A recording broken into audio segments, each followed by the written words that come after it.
कि मैं भी एक फौजी वाइफ हूँ, मेरे हस्बैंड भी आर्मी पर्सन है। तो मुझे गर्व महसूस हो रहा है कि एक सिविल में भी फौज का ये दिखाना चाह रहे हैं कि फौज क्या कर सकती है, और मतलब कुछ है कि बाहर भी फौज के बारे में पता चले। अच्छा। ये हर बार है कि फौज के अंदर होता था, इस बार सिविल में किया जा रहा है इनको।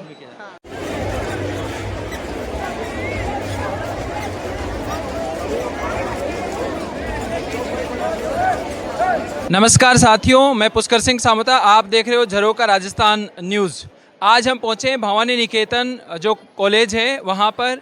वहाँ से मैं आपसे मिलाना चाहता हूँ यहाँ के जो मैनेजमेंट टीम है, जो ओनर हैं, उनसे भवानी निकेतन में। सर, सबसे पहले आप अपना परिचय दीजिए। मेरा नाम जालिम सिंह शेखावत है। मैं इस मैनेजमेंट में जॉइंट सेक्रेटरी हूँ और ये हमारे सेक्रेटरी हैं। सेक्रेटरी साहब। हाँ सर, मैं आज ये जो भव्य प्रदर्शनी की जा रही है, आर्मी के द्वारा सैन्य शक्ति का प्रदर्शन दिखाया जा रहा है और हमारे जो भारतीय सेना के जो प्रबल प्रक्षेपास्त्र हैं उनको दिखाया जा रहा है, हथियारों को दिखाया जा रहा है। ऑपरेशन सिंदूर चलाया गया, उसके लिए भी ये प्रदर्शनी दिखाई जा रही है। उसके लिए आप क्या कहना चाहोगे? ये बहुत ही एक अच्छा प्रोग्राम हमारे यहाँ जयपुर में हुआ है। उत्तरी भारत में ये बता रहे थे पहली बार हुआ है। तो हमारे बच्चों में और इनके गार्जियन में ये बहुत ही उत्साह हुआ है कि सिंदूर के अंदर हमने कितनी कामयाबी हासिल की और इस देश ने कैसे दुश्मन को रौंदा, वो आज इसमें देखते ही बनता है। आज ज़बरदस्त भीड़ है 3 दिन से और हमें उम्मीद है कि बच्चों में बहुत ही अच्छा इसका प्रभाव जा रहा है और जाएगा। राष्ट्र के प्रति भावना, राष्ट्र के प्रति अच्छी भावना जागृत हो रही है और ये तो जगह ही यहाँ की धरती शौर्य वीरता की और हाँ ऐसी गाथा की है। तो पूरे राजस्थान से इसमें पार्टिसिपेट कर। सर, ये अपने ही संस्था को यहाँ पर चुना, उसके लिए आप क्या कहना चाहोगे? भारतीय सेना ने यहाँ पर ये जगह देखी, ये भी हमारे गर्व की बात है कि ये राजा मान सिंह जी की ये जगह दी हुई है, जिन्होंने राजा मानगार्ड जिन्होंने खड़ी की थी और विश्व युद्ध में उन्होंने उसका परचम लहराया था। तो उनकी ये कृपा थी कि ये शिक्षण संस्थान के लिए दी गई और आज ये उसी शौर्य के साथ आज सेना के काम ये आ रही है। तो ये बहुत ही गर्व की बात है हमारे लिए। सर, आपको इस प्रदर्शनी को लेकर क्या कहना चाहोगे?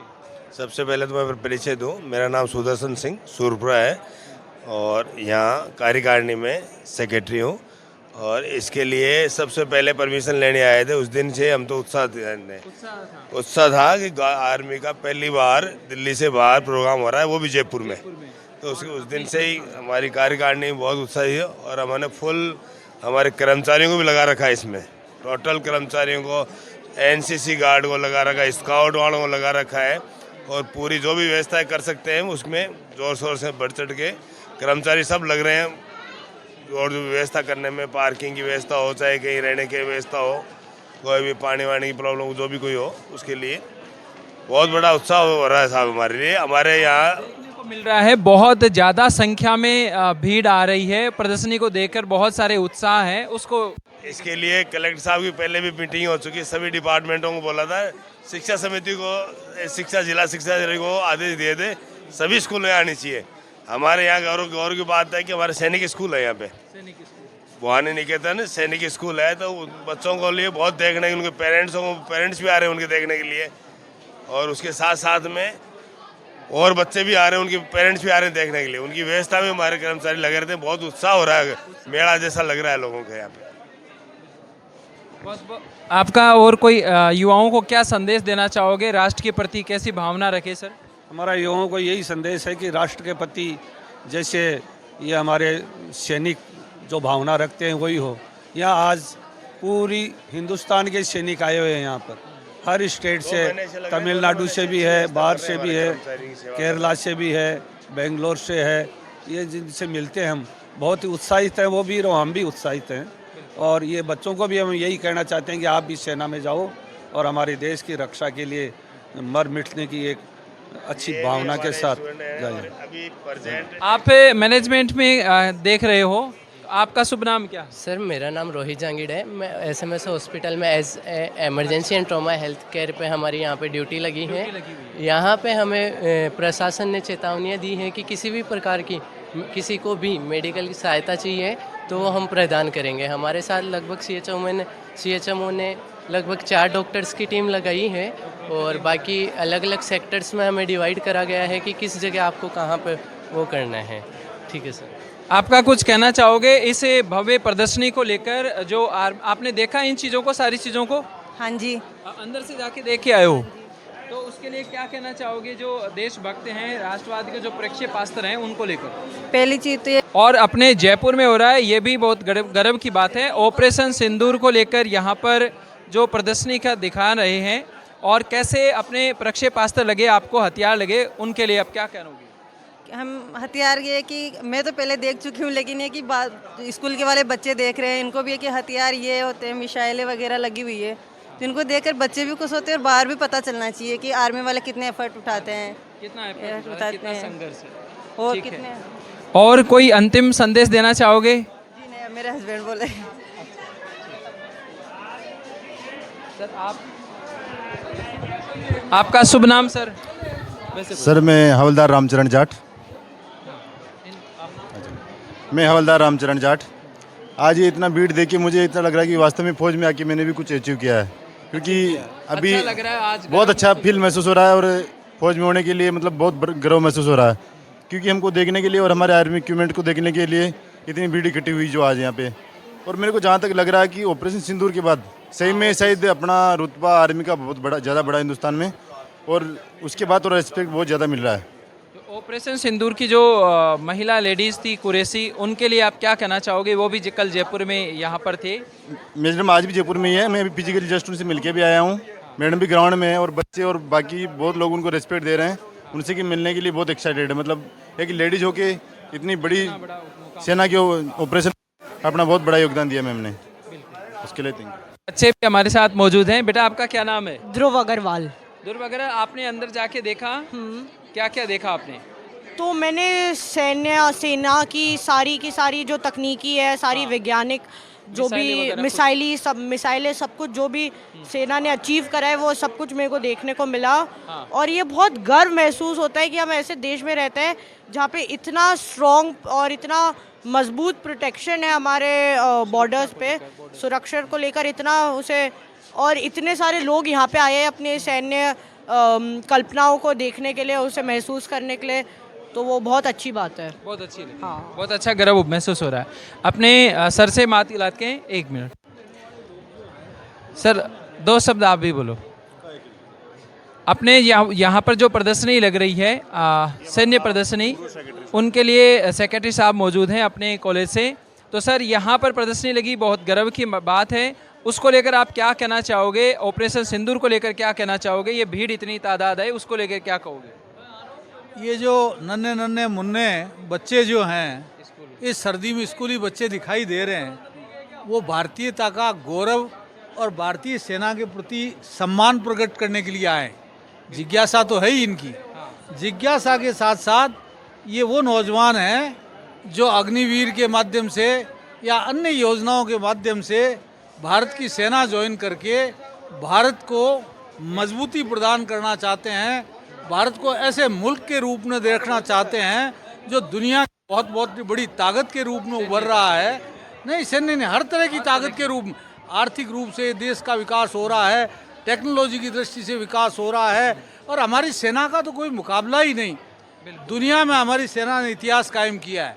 आप यहाँ देखेंगे, हमने भी देखा है यहाँ उन पैटर्न टैंकों को जिनको 1965 में विजयंत ने उड़ा दिया, और उन 71 के वार को जिसमें जनरल नियाजी जो पाकिस्तानी आर्मी के लेफ्टिनेंट जनरल थे, उनकी कार यहाँ खड़ी दिखाई दे रही है, जो बच्चों को इस बात के लिए प्रोत्साहित करती है कि इंडियन आर्मी ने दुनिया में इतिहास कायम किया जब 90,000 लोगों ने एक साथ सरेंडर होकर के हाथ ऊपर कर दिए, और हाथ ऊपर करके भारतीय सेना के सामने सरेंडर हो गए। उसका इतिहास यहाँ देखा बच्चों ने, 65 का इतिहास यहाँ देखा। और अब चाइना जैसे देशों के लिए भी अब वो 62 नहीं रहा है। भारत ने इतनी प्रगति कर ली है, चाहे वो एटॉमिक एनर्जी हो, चाहे वो दूसरी ताकतें हों, चाहे स्वयं के वेपन्स हों। हमारा विजयंत जो है दुनिया में परचम फहरा रहा है। हम जो है जो वायुमंडल में, आकाश में, जो सौर ऊर्जा के क्षेत्र में काम कर रहे हैं, हर क्षेत्र में काम कर रहे हैं। जो ऑपरेशन सिंदूर हुआ था वहाँ पर अपनी सैन्य शक्ति देखने को मिली, उसको लेकर आप क्या कहोगे? जो कुरैशी मैम है वो भी यहाँ पर शायद मौजूद थी कल। जहाँ तक ऑपरेशन सिंदूर का प्रश्न है, ऑपरेशन सिंदूर के जरिए भारत के प्रधानमंत्री और भारतीय सेना ने पूरी दुनिया को ये मैसेज दे दिया है कि अब इस मुल्क में आकर के कोई किसी तरह की छेड़खानी करेगा या इस मुल्क के लोगों को नुकसान पहुंचाने की कोशिश करेगा तो उसको बख्शा नहीं जाएगा और उसकी गुरी में जाकर के, उसके घर में जाकर के उसको मिटाया जाएगा। बिल्कुल बिल्कुल, ये देखने को मिला, ये सिंदूर में मिला। ये सर आपका शुभ नाम परिचय बताइए। राजेंद्र सिंह, बयानी फिजिकल एजुकेशन का HOD हूँ मैं।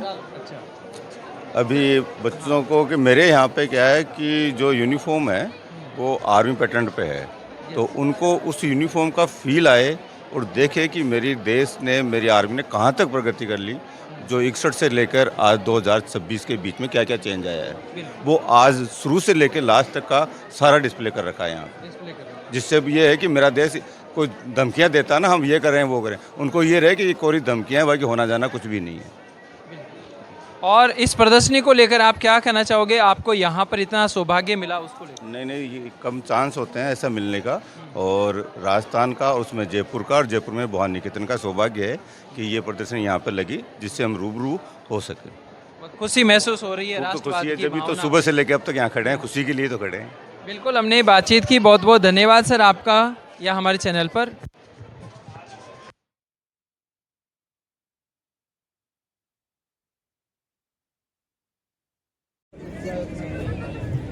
ठीक है, इस प्रदर्शनी को लेकर आप क्या कहना चाहोगे? जो सेना द्वारा दिखाए जा रहे प्रक्षेपास्त्र हैं, जो हथियार हैं ऑपरेशन सिंदूर के लिए, आप क्या कहोगे? ये हमारे को बहुत कुछ बता रहा है, जैसे सेना कैसे अपने वेपन्स अपने यूज़ करती है आर्मी के टाइम, क्या ट्रेनिंग होती है। ये हर चीज़, हर बच्चे को हर चीज़ को पता लगना चाहिए कि आर्मी का जो रूल है, कैसे डिसिप्लिन है, या क्या अनुशासन है, कैसे चलना रहता है, कैसे मतलब वेपन्स यूज किए जाते हैं। ये मतलब एक तौर पे पूरा आर्मी को मतलब आर्मी को प्रदर्शित कर रहा है, अपने भारत देश की सैन्य क्षमता को बताना ताकि सबको पता लग जाए कि आर्मी का जो दिनचर्या है वो कैसे यूज करते हैं, कैसे वेपन्स के बारे में बताते हैं, कैसे चलाते हैं, मतलब सब कुछ, ताकि देश को भी पता लगे, ताकि हर किसी का मनोबल बढ़े, भाई आर्मी में जाए, सिलेक्ट हो आर्मी के लिए और देश के लिए अपना नाम ऊंचा। तो आप जाना चाहते हो देश सेवा में? हाँ। कौन सी में? नेवी में। नेवी में। आपकी क्या प्राथमिकता है? मेरी प्राथमिकता आर्मी ही है और मुझे आर्मी सबसे ज़्यादा पसंद है, और ये सेना की बहुत अच्छी पहल है कि यहाँ पे ये सेना की सभी चीज़ों की प्रदर्शनी हुई है, और इससे देशवासियों का मनोबल और बढ़ा है, और वह बहुत खुश है कि यहाँ पे इतने अच्छे वेपन्स इंडियन आर्मी के पास है, तो उनका मोटिवेशन भी अच्छा है। आप यहाँ क्या मैनेजमेंट कर रहे हो अभिनव? हम मैनेजमेंट करने के लिए हमको ऐसे कहा नहीं गया है, हम ऐसे ही, हम भी ऐसे नॉर्मल पीपल की तरह एग्जीबिशन देखने हैं। आज हमको कुछ ऐसे काम नहीं बताया गया। काम नहीं बताया गया, ठीक है। आपका कुछ कहना है? हाँ, मेरा बहुत कुछ कहना है। सबसे पहले मैं कहना चाहता हूँ कि ये एग्जीबिशन बहुत अच्छा एग्जीबिशन है, क्योंकि आर्मी पीपल्स होते हैं और आर्मी उनके जो बच्चे होते हैं वही आर्मी के क्लोजर लुक ले पाते हैं, लेकिन ये इस एग्जीबिशन के अंदर जो सिविल पर्सन है वो एक आर्मी का एक क्लोजर लुक ले पाए, जिससे उनकी जो फीलिंग्स होती है और उनका जो एक्सपीरियंस होती है आर्मी में ज्वाइन करने का, वो बढ़ सकता है। और आप देख सकते हो बहुत सारे यहाँ पे वेपन्स रखे हुए हैं, तो उन्हें क्लोजर लुक देखकर, उन्हें देखकर हम हमारे आर्मी के वेपन्स के बारे में जान सकते हैं, एज वेल एज उनके साथ जो भी फोटो वोटो ले रहे हैं ये लोग, और ये देख सकते हैं अपन की आर्मी के अंदर कैसे एडवांस वेपन, बेसिक वेपन्स, और आज इंडिया की जैसे कि आप ब्रह्मोस मिसाइल दे सकते हो, आकाश दे सकते हो। आपको सारी जानकारी बताई गई या देखी आपने? हम कह सकते हैं कि एनसीसी कैडेट होने के नाते, पहले जैसे मैं भी एक सिविलियन हूँ, लेकिन एनसीसी में आने के बाद एक आर्मी का क्लोजर लुक मिला मेरे को, तो उसके थ्रू हमारे एनसीसी स्टडीज़ के अंदर हमें प्रैक्टिकल नॉलेज के साथ साथ फील्ड नॉलेज भी दी जाती है। उस फील्ड नॉलेज के अंदर हमने इन मिसाइल्स के बारे में, आर्टिलरीज, वेपन्स, इन सब चीज़ों के बारे में जाने, और ये चीज़ मुझे आर्मी टूवर्ड्स एक तरह से धकोती है, और उन्हें मैं चाहता हूँ कि मैं भी आर्मी ज्वाइन करूँ, लेकिन मेरा मेन मोटिव आर्मी ज्वाइन नहीं करना, मेरा एक बड़े ऑफिसर के रूप में इंडियन पुलिस सर्विसेज के थ्रू ज्वाइन करना है, Indian police service. Thank you.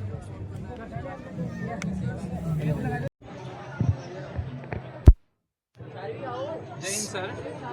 नमस्कार सर। सर, ये अपना जो संचार साथी ऐप है उसके बारे में थोड़ा हमें बताएं तो। हाँ, नमस्कार सर। ये संचार साथी ऐप है, दूरसंचार विभाग की तरफ से जारी किया गया है। इसमें आप अपने गूगल प्ले स्टोर से अपने मोबाइल पे इसको डाउनलोड कर सकते हैं। इसकी वेबसाइट भी sancharsati.gov.in, आप उस पर भी लॉगिन कर सकते हैं। आप इससे अगर आपका मोबाइल खो गया है या चोरी हो गया है तो आप इस पर रिपोर्ट करके आप इसको ब्लॉक कर सकते हो, मिलने पे उसको अनब्लॉक भी कर सकते हो। साथ में अगर आपके पास धोखाधड़ी वाले मैसेज आ रहे हैं, कॉल्स आ रही है, मार्केटिंग कॉल्स आ रही है आपके पास, तो आप कोई मेलिशियस लिंक आ रहे हैं आपके पास में, तो आप इस ऐप के ऊपर जाकर आप रजिस्टर कर सकते हैं, रिपोर्ट कर सकते हैं, ताकि उससे वो सब चीज़ें ब्लॉक हो जाएंगी। साथ में आपके नाम पर कितने मोबाइल कनेक्शन चल रहे हैं, आप इसको जान सकते हो कि आपके कितने मोबाइल कनेक्शन आपके नाम पे चल रहे हैं। अगर आप किसी को बंद करना चाहते हैं तो आप उसको बंद करने की रिक्वेस्ट भी डाल सकते हैं। साथ में आपका जो इंस्ट्रूमेंट है वो कहीं ग्रे मार्केट से तो जारी नहीं हुआ, कहीं वो तो नहीं है, इसका आप इस पर भी चेक कर सकते हैं अपना ईमेल नंबर डाल के। तो इससे आप अपने देश की रक्षा भी करते हैं और अपने खुद की भी सुरक्षा होती है। हाँ सर, इससे सब लोगों को पता चल जाती है, ऐसा कुछ है इसमें, दूसरा अपनी प्राइवेसी जान सकते हैं? नहीं, ये बिल्कुल भारत सरकार की ऐप है। जो भी डाटा है सब भारत में ही रहता है, इसमें कहीं लीक होने का कोई खतरा है ही नहीं। तो इसके बारे में सिर्फ जो भ्रामक प्रचार है कि डाटा लिया जा रहा है, डाटा लीक किया जा रहा है, ये सब गलत है। मतलब इसमें कोई सच्चाई नहीं है। और हमारे देश की सुरक्षा के लिए ये बहुत ज़रूरी है। अपने मोबाइल की सुरक्षा है और इसमें हमारा बैंक अकाउंट है, ये सब चीज़ें सुरक्षित रहेगी तो काफ़ी फ़ायदा होगा। साथ में मैं बताना चाहूँगा कि EMF अवेयरनेस के बारे में आजकल एक काफ़ी भ्रामक प्रचार चल रहा है कि ये सब मोबाइल टावर से, एंटीने से कैंसर हो रहा है, इनफर्टिलिटी हो रही है। इसमें बिल्कुल भी सच्चाई नहीं है। इसमें जो भी रेडिएशंस हो रहे हैं, भारत सरकार ने जो नियामक, जो मानक निर्धारित किए हैं उससे भी काफ़ी कम में आ रहे हैं। और भारत सरकार ने जो मानक निर्धारित किए हैं वो यूरोपियन मानकों से भी दुगने कड़े हैं। मैं आपको बताना चाहूँगा उनसे भी काफ़ी दुगने कड़े हैं। तो इसलिए इसमें कोई सच्चाई नहीं है कि इनसे कोई कैंसर हो रहा है या इनफर्टिलिटी हो रही है, बिल्कुल गलत है। सब मोबाइल हमें इस्तेमाल में लेना है। मोबाइल आज ई-गवर्नेंस है तो हमें मोबाइल टावर तो लगाने ही पड़ेंगे सिग्नल कवरेज देने के लिए, तो हम उससे तो परहेज कर ही नहीं सकते। तो कहा तो ये जाता है कि सर रेडिएशन आता है और मानसिक रेडिएशन अनआयोनाइज्ड होता है। रेडिएशन दो तरह का होता है, एक आयोनाइज्ड होता है, एक अनआयोनाइज्ड होता है। मोबाइल टावर से जो रेडिएशन होता है वो अनआयोनाइज्ड होता है, तो उससे हमारे बॉडी पे कोई नुकसान नहीं होता है। ये भारत सरकार की स्टडीज़ हैं, WHO की स्टडीज़ है, ये कहीं पर भी इसमें कोई बात साबित नहीं हुई कि मोबाइल टावर के रेडिएशन से कोई खतरा है, किसी को बीमारी हो रही है। तो ये चीज़ हमें बिल्कुल अपने दिमाग से निकाल देनी चाहिए। हाँ ठीक है, धन्यवाद। मैं आपके चैनल के माध्यम से ये कहूँगा कि आप सबको बताएं, संचार साथी ऐप सभी डाउनलोड करें और साथ में ये मोबाइल टावर के जो विकिरणों से संबंधित जो भ्रामक प्रचार है उनसे भी दूर रहें और सरकार की मदद करें। Thank you very much.